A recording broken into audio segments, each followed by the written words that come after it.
अस्सलाम वालेकुम रहमतुल्लाहि व बरकात। आज तकरीबन 11 महीने के बाद हवाई जहाज़ का सफ़र हो रहा है। कहाँ जा रहा हूँ ये आप आगे व्लॉग में जान ही पाएंगे। पिछले साल 2022 में इतने सफ़र किए कि लगता था कि मैं घर कम रहा हूँ और हवाई जहाज़ में और बैरून मुल्क होटलों में ज़्यादा रहा।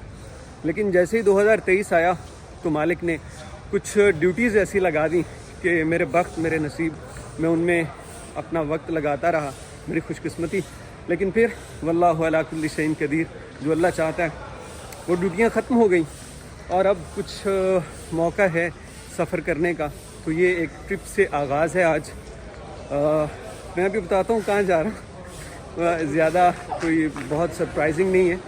आज भागम भाग आया तो मुझे याद ही नहीं रहा कि मैंने किसी को साथ लेके आना था जो मेरी गाड़ी वापस ले जाता, या मैं यहाँ से शहरियार को बुला लेता। लेकिन फिर मैंने कहा आज गाड़ी जो है यहीं एयरपोर्ट पे खड़ी करते हैं, 2 3 4 दिन जब भी मैं वापस आऊँ।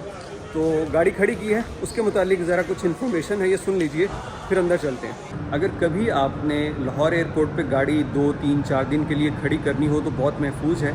लेकिन उसके लिए आपने गाड़ी को ऊपर पार्क नहीं करना, आपने आना है बेसमेंट में ओ लेवल पे। और ओ लेवल पे आके यहाँ पे ये पीएमएस रूम है, बिल्कुल ये पीएमएस रूम पे आप आइए और इनको अपना नाम वगैरह लिखवा दीजिए। ये ओ लेवल है, ठीक है। यहाँ पे गाड़ी बिल्कुल सेफ़ है, इनका स्टाफ 24 घंटे निगरानी करता है। यहाँ गाड़ी पार्क करके तो आप 2 3 दिन 4 दिन बाद अपनी गाड़ी ले जा सकते हैं और गाड़ी को लॉक कर दीजिए अच्छी तरह से, बाकी कोई मसला नहीं होता। गाड़ी खड़ी करके बेसमेंट से बाहर आया हूँ तो मुझे वो वाली फ़ील आई है जो आज़रबाईजान में जब हम गए एयरपोर्ट से। जब जैसे ही बाहर निकलते हैं तो ठंडी हवा, और लाहौर का मौसम आज काफ़ी ठंडा हो चुका है। तकरीबन 18 पे टेम्परेचर इस वक्त है, रात को तो इससे भी ज़्यादा मज़े होंगे। जब बैनुल-अक़वामी सफ़र के लिए जाते हैं तो सामान की चेकिंग बहुत सख्त होती है। डोमेस्टिक लेवल में ज़रा आसानी से गुजर जाता बंदा। तो अब खैर ये तो पता चल गया कि मैं डोमेस्टिक फ़्लाइट लेके कराची जा रहा हूँ, और किस लिए ये आगे चल के बताते हैं। एयरबुलू से अपना हमेशा अच्छा एक्सपीरियंस रहा। मैंने ऑनलाइन चेक इन किया हुआ था, विंडो सीट पेड थी, मैंने नहीं ली। तो उन्होंने मुझे देखा कि मैं वीडियो बना रहा हूँ तो कहने लगी कि आप विंडो सीट चाहिए तो मैंने कहा बिल्कुल दे दीजिए, तो उन्होंने फ्री दे दी। हालांकि ऑनलाइन चेक इन हो तो वो सीट असाइन हो जाती है। तो मुझे अब मिली है 15A, लेकिन जिस टाइम फ़्लाइट है वो तकरीबन शाम का वक्त हो चुका होगा, पता नहीं कुछ मनाजिर हम देख पाते हैं या नहीं। तो अभी हमने जाना है गेट नंबर 11 की जानिब। तो मैं सिर्फ उन जगहों पे रिकॉर्ड कर रहा हूँ जहाँ पे मैं अपने आप को कर सकता हूँ, जहाँ पे एयरपोर्ट स्टाफ है उसको रिकॉर्ड नहीं कर सकते। अच्छा भाई, सिर्फ 5 मिनट भी पूरे नहीं लगे, 3-4 मिनट में हम आ गए हैं वेटिंग एरिया में। तो मुझे अब ये हो रहा था फील, मैंने कहा कि यहाँ आके मेरे पास मीज़ान वर्ल्ड डेबिट कार्ड है तो उस पर मुझे लॉन्ज एक्सेस मिलेगी या नहीं। तो वो चूँकि इसी एरिया में है तो मैं ट्राई करता हूँ कि उस पर लॉन्ज एक्सेस मुझे मिलती है या नहीं। अच्छा, मैंने कहा जाने से पहले ट्रैवल पास एप्लीकेशन पे चेक कर लूँ कि मुझे लॉन्ज एक्सेस है या नहीं। तो ये क्या लिखा है, seems like you are in near Shri Guru Ramdas airport. नहीं भाई, मैं वहाँ नहीं हूँ, ये लोकेशन ट्रैक करता तो मैं इंडिया में नहीं हूँ।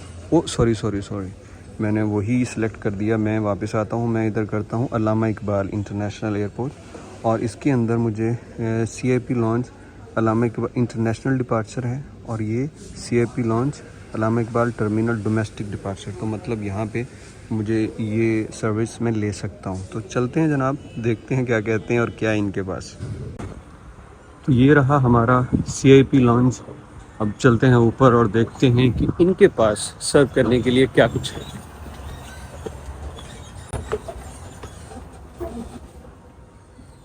तो ये तो भाई रुकी गई एक बंदे के वजन से। ये क्या हो गया, अब देख लो, चल रही सी, एक बंदा आया रुक गई। लाइट चली गई या कैपेसिटी चली गई। जैसा कि मैंने कहा कि मुझे डाउट था कि डोमेस्टिक टर्मिनल पे पता नहीं ये लॉन्ज एक्सेस है या नहीं। तो एक साहब पीछे आए, वो कह रहे हैं कि लॉन्ज एक्सेस नहीं है डोमेस्टिक फ़्लाइट पे। तो मैंने कहा जाके चेक करते हैं, अगर नहीं है तो हम ड्रैगन पास को कंप्लेंट करेंगे कि भाई क्यों नहीं है। तो ये है यहाँ पे, ये डोमेस्टिक लेवल का है। जो इंटरनेशनल डिपार्चर लेवल का है वो दूसरी जानिब, यानी वो इस तरफ है, इस तरफ। तो भाई सीन ये है कि मुझे एक्सेस मिल गई है, लेकिन जो मीज़ान वर्ल्ड डेबिट कार्ड है उस पर नहीं मिली। अब उसमें सीन क्या होता है, वो भाई साहब थे, उन्होंने बताया कि अगर ये जो वर्ल्ड डेबिट कार्ड है सिर्फ इंटरनेशनल की तरफ अलाउ करते हैं। तो यहाँ पे आपके पास ड्रैगन पास या कोई लॉन्च की एक्सेस है तो बताइए। तो मेरे पास ये वाला, ये ड्रैगन पास है मेरे पास जो मैं यूज़ कर रहा हूँ। तो यार इस पे ना कि ये कैसे लेते हैं, मैं ऑलरेडी एक वीडियो बना चुका हूँ। जब ओमान गया था, सऊदी अरेबिया गया था, वो वीडियो मैंने दिसंबर या जनवरी में अपलोड की है, तो जाके देख लीजिए। फेसबुक पे भी है और यूट्यूब के ऊपर भी। और अगर फिर भी ना मिली तो कुछ दिन बाद इस पर डिटेल वीडियो बनाऊँगा। ये एक्सेस फ्री होती है, तो इनके पास आप बैठ सकते हैं, रेस्ट कर सकते हैं, चाय पानी कुछ ड्रिंक ले सकते हैं। और मैं दिखा देता हूँ वैसे, ये यहाँ पे कोल्ड ड्रिंक्स हैं, इसके अलावा पानी चाय का है यहाँ पे, ये देखिए। और इसके अलावा बिस्किट्स हैं, डेजर्ट, ये सैंडविच, और डेजर्ट में ये गुलाब जामुन। और ये अभी एक दो बूफे भाई साहब बोल रहे हैं। आपका नाम सर? नईम साहब बोल रहे हैं कि एक दो बूफे अभी और लगेंगे, क्योंकि यहाँ पे इतना रश नहीं है ना, और फ्लाइट शेड्यूल भी ऐसा नहीं है, शायद बोर्डिंग अभी शुरू हुई है, तो एक दो बूफे और लगाते हैं। ये मेरे लिए बुरी ख़बर है कि मेरी परवाज़ जो है वो ताख़ीर का शिकार है, क्योंकि मैंने कराची में जिस दोस्त के पास जाना है 9:30 बजे उनके यहाँ अशाइया है और उसी में शिरकत के लिए जाना है। तो अगर ये मज़ीद ताख़ीर का शिकार होती है तो शायद मैं उस फंक्शन से रह जाऊँगा। लेट्स सी कि ज़्यादा लेट ना हो, कोई अगर 25 मिनट आधे घंटे की बात हो तो चल जाएगा। मैं चूँकि अभी सीधा घर से आ रहा हूँ तो ज़्यादा भूख नहीं थी मुझे, इसलिए एक सैंडविच लिया और साथ में गुलाब जामुन। और ये ज़्यादा हम इसलिए भी नहीं लेते क्योंकि हमने इंटरनेशनल टर्मिनल का तो चेक किया हुआ है, कोई बहुत आला नहीं था, इसलिए पहले चेक करते हैं, कुछ बेहतर हुआ तो और खाऊंगा। कप्स का भाई यहाँ पे ये हाल है, ये देखो ज़रा कप्स ऐसे। इसको तो मैं रखता हूँ साइड पे, लेट्स सी कोई और उठाता हूँ। हाँ ये कुछ बेहतर है, चलेंगे अब चाय पीते हैं इसके अंदर। अपना लगेज मैंने नीचे ही छोड़ दिया था, तो यहाँ से मुझे वो नज़र भी आ रहा है, ये यहाँ पे ये इस जगह ये लगेज पड़ा हुआ है, और कुछ ख़ास था नहीं इसलिए मैंने वहीं छोड़ दिया। और अब जनाब लास्ट पे टाइम थोड़ा है तो मैंने बनाई है चाय। ये चाय बनाने का तरीका मुझे माजिद मलिक ने सिखाया। उसने कहा ये चाय की पुड़िया 2 डालो, दूध कम हो, फिर कड़क चाय बनती है, गुजारा हो जाता है। तो ये चाय पी के यहाँ से फिर उसके बाद टाइम थोड़ा है असर की नमाज़, और मगरिब भी हो ही जाएगी फिर मगरिब पढ़ के इंशाल्लाह बोर्डिंग स्टार्ट। चाय का जब तक ऐसा रंग ना हो जाए तब तक कोई मज़ा नहीं चाय में। अब देखिए ज़रा, अब लाएगा लुत्फ़। टाइम यहाँ पे अच्छा स्पेंड हो गया, लेकिन पता नहीं मच्छर भगाने के लिए स्प्रे किया हुआ था कि बंदे भगाने के लिए, सब खांस रहे थे। और जो एम्प्लॉय यहाँ पे काम करते थे उन्होंने ही कहा कि यहाँ पे आपको एक्सेस नहीं मिलेगी, फिर मिल भी गई। तो जब भी कभी आएँ तो आप लाजमी तौर पे थोड़ा सा कॉन्फिडेंस से बात करें। मतलब वो मुझे यहीं से वापस भेज रहे थे, लेकिन मैं गया, बात की, तो दूसरे भाई ने बात सुनी और बताया, और फिर वो उसका जो ड्रैगन पास था उस पर मुझे एंट्री मिल गई। तो अब मैं बैठना चाहता था और, लेकिन वक्त कम है, इसलिए मैं ज़रा नमाज़ पढ़ लूँ, उसके बाद फ़्लाइट का भी पता कर लूँ कि क्या सूरत हाल है। ये ना हो कि यहीं बैठे रह जाएँ। कि मौसम साफ़ है वैसे लाहौर का, और वैसे मौसम की कोई दिक्कत नहीं है, अल्लाह किसी टेक्निकल फॉल्ट से बचाए।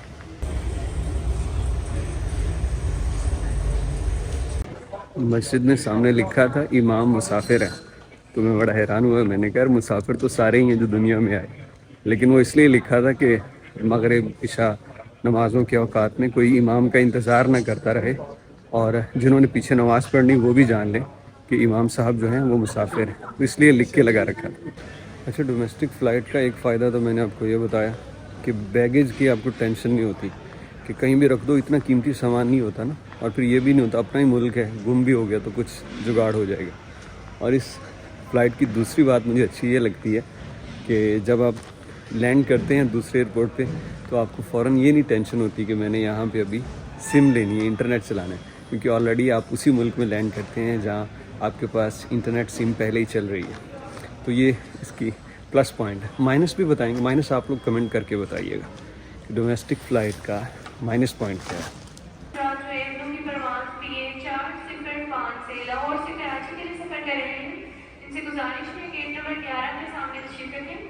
तो ये जनाब हमारी अनाउंसमेंट होगी हमारी फ़्लाइट की, तो अल्हम्दुलिल्लाह अभी बस बैठेंगे। आई थिंक यहाँ पे गेट नंबर 11 है, तो फिर हम चलेंगे, जहाज़ में बैठेंगे। PIA की एक स्टोरी सुनाना चाहता हूँ। ये देखिए, ये हमारा PIA है, और ये अभी कुछ ही दिन पहले क्राइसिस में था, फ़्लाइट ऑपरेशन बुरी तरह से मुतासर थे, फ़ंड्स नहीं थे। अच्छा, इसके बंद होने पे मैंने एक चीज़ जानी। मैंने कराची से वापस लाहौर की टिकट बुक की तो मुझे रेट देख के हैरत हुई कि उसके जो रेट्स थे वो 58,000, 50,000 वन वे फ़्लाइट। तो मैंने कहा ये ऐसा क्यों है? मैंने दोस्त से पूछा जो इधर काम करती हैं PIA में, एयरपोर्ट पे भी, तो कहने लगे चूँकि PIA बंद है तो अब जितनी भी प्राइवेट हैं वो अपनी मनमानी का रेट लगा रही हैं। तो लेकिन एयर ब्लू के फिर भी रेट्स कम है अभी। तो भाई ये PIA है तो सही नहीं चल रही, लेकिन अगर ये ना हो तो आप और मुझे पता चल जाए इस मुल्क में ये प्राइवेट एयरलाइंस हमारे साथ करती क्या है। कोविड के दिनों की स्ट्रेटजी अभी तक काम कर रही है। अभी भी वैसे पहले सबसे बैक सीट्स वालों को बिठाया जाता है, फिर उससे आगे और फिर उससे आगे। तो अभी हमारा 15 से 20 की अनाउंसमेंट हुई थी, तो अभी हम जा रहे हैं। और साथ में ये देखिए, ये है एयर ब्लू जिसमें हम जाएंगे।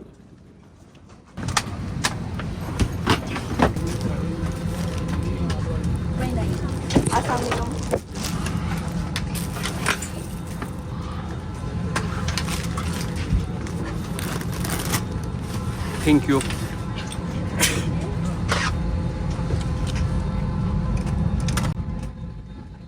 भाई ये नज़ारा देख के मैं चेक इन वाली जो मैडम थी उनको दुआएं दे रहा हूँ कि चलो शाम होते कुछ तो नज़र आए। हैरानी इस बात पे है कि उन्होंने अनाउंसमेंट कर रखी थी कि पहले 20 से 30 वाले, फिर 15 से 30 वाले आए, लेकिन जब हम आए तो ऑलरेडी 5, 6, 7 नंबर वाले बैठे हुए थे। मतलब लोग नहीं देखते, लोग अपनी बारी से पहले ही आ जाते हैं। तो ये एयर ब्लू, ज़िंदगी में पहली फ़्लाइट भी एयर ब्लू की ही ली थी।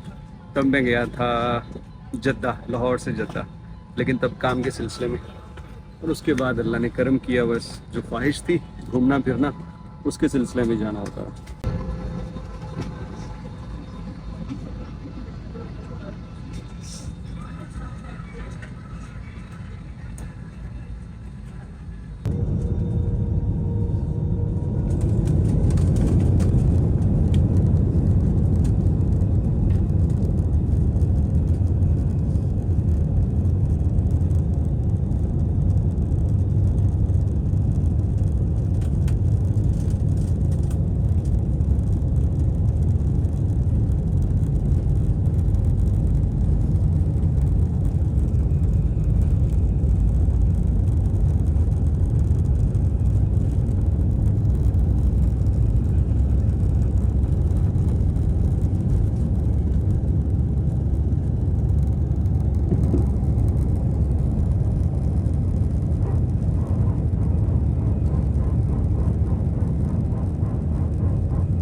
कराची एयरपोर्ट पे तयशुदा टाइम से तकरीबन 15 मिनट पहले ही लैंड कर गए।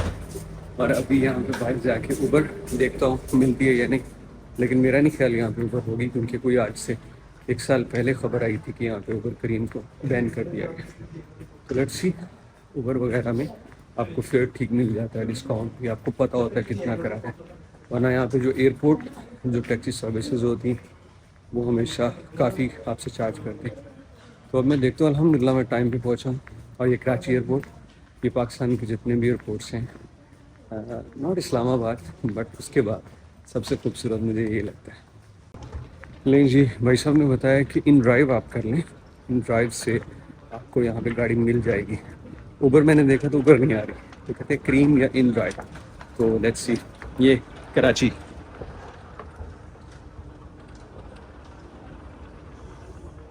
वहाँ लाहौर पे एयरपोर्ट पे दाखिल होने के बाद 5 मिनट लगे, वेटिंग एरिया में जा बैठा।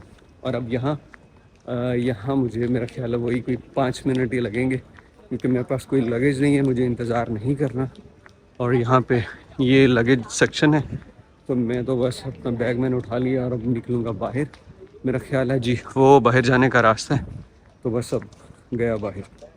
तो मतलब ये फ़र्स्ट टाइम हुआ है ऐसा कि जहाज़ से निकलने के बाद 5 मिनट में आप एयरपोर्ट से आउट। डोमेस्टिक वालों का तो वही सामान भी चेक नहीं किया। तो ये आगे जनाब बाहर, इधर गर्मी है, यहाँ पे गर्मी है। और लाहौर जितना रश नहीं है यहाँ पे जितना लाहौर में होता है। वहाँ पे तो ये भरा होता है सारे का सारा। चलें जी, अब यहाँ पे KFC ढूंढते हैं और फिर KFC से इन ड्राइव लेते हैं। इन ड्राइव से सही गाड़ी मिल गई मुझे। मैंने वैसे आते आते पूछा था यहाँ से कितने ले रहे हो, तो जो गाड़ी मुझे एयरपोर्ट के पार्किंग के बाहर मिल रही है ना, वो 2000 रुपये मांग रहा था। तो मैंने इन ड्राइव चेक की तो वो मुझे 1000 रुपये, उसने 1000 पे उठा लिया और कहा कि पार्किंग फ़ीस आप देंगे। मैंने कहा यार ये ठीक है, वैलिड बात है। तो मतलब कोई 45 मिनट का रास्ता है, तो उसके लिए शहर के अंदर ये 1000 रुपये बिल्कुल मुनासिब है। और ये मैकडोनल्ड के बिल्कुल पीछे। मैं परेशान था कि मैं उसको बताऊंगा कहाँ कि मैं कहाँ पे हूँ, लेकिन ये मुझे लगा कि ये निशानी अच्छी है, तो यहाँ पे खड़ा हूँ, इंतज़ार कर रहा हूँ। अल्हम्दुलिल्लाह 3 मिनट में भाई साहब आ रहे हैं, मोहम्मद आमिर साहब, और हम जाएंगे बिनौरिया शादी हॉल में। तो लें जनाब, मोहम्मद आमिर साहब हमें लेने के लिए आ गए। तो आमिर साहब और मैं पंजाब के एक ही इलाके से हैं करीब करीब। वैसे इनके लहजे से मुझे लगा कि पंजाब से ताल्लुक़ लगता है इनका। तो इनके साथ हम अपने सफ़र का आगाज़ कर चुके हैं अल्हम्दुलिल्लाह। यार ये जो एप्लीकेशंस हैं, ये एक तो आपको प्राइस मुनासिब मिल जाती है, और दूसरा ये कि आप इस पर ट्रस्ट कर सकते हैं, क्योंकि जो बंदा इस पे काम करता है, इन ड्राइव पे, उबर करीम पे, तो वो मेहनती बंदा है, वो किसी के साथ फ्रॉड करने वाला या कुछ ऐसा वैसा सीन नहीं होता। तो इस हवाले से भी ये इन ड्राइव उबर सब बेस्ट है। अब हालात कैसे हैं आमिर भाई कराची के? शुक्र है अल्लाह का, बहुत अच्छे हैं हालात। बेहतर है, बहुत बेहतर। अल्हम्दुलिल्लाह।